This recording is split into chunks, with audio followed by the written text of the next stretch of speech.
According to the CDC, about 1 in 60 children has been identified with autism spectrum disorder. Autism is a lifelong disorder, affecting more boys than girls. Dr. Chau, who specializes in pediatrics at Pomona Valley Hospital Medical Center, explains what autism is, who's at risk, and the treatments. Autism is a developmental disorder that affects communication and behavior. So signs and symptoms, the major ones include impairment in social interaction and communication, as well as restricted and repetitive behaviors, interests, and activities. Dr. talks about who is at risk for autism. Research seems to show that it's a combination of genetics working with the environment to lead to the development of autism. And certain risk factors include having older parents, having a sibling with autism spectrum disorder, being born with a very low birth weight, and certain genetic conditions such as Down syndrome, Fragile X, tuberous sclerosis, and other metabolic disorders. Dr. discusses when a child should be screened for autism. Children are recommended to be screened when they're 18 months and 24 months old.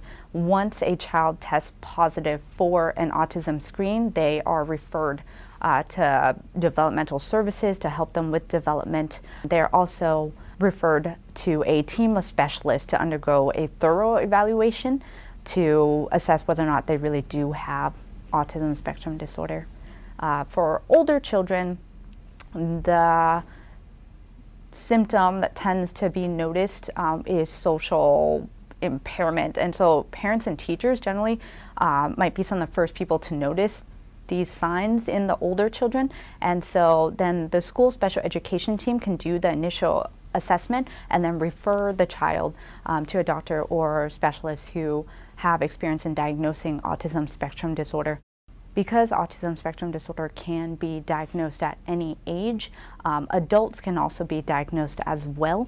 It's a little bit trickier with adults because they can have other conditions that maybe make it hard to tease out. Other symptoms such as if they have like anxiety or ADHD on top of it.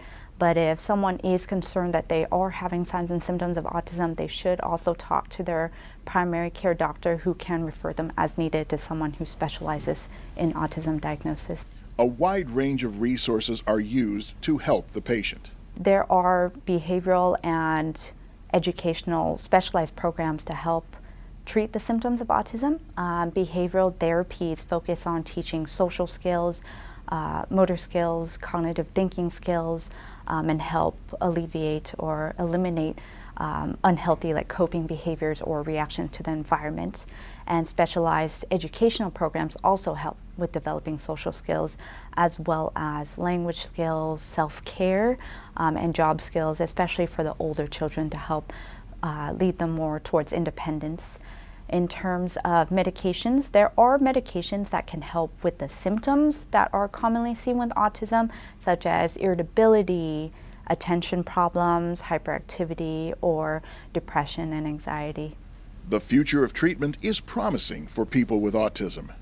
Intensive behavioral therapy, when started during early childhood, and that involves the family in terms of training parents to continue therapies at home, show the best results.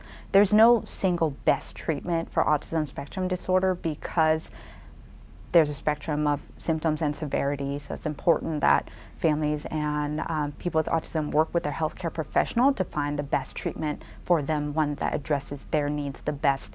There are up-and-coming research and treatments that will hopefully help even more.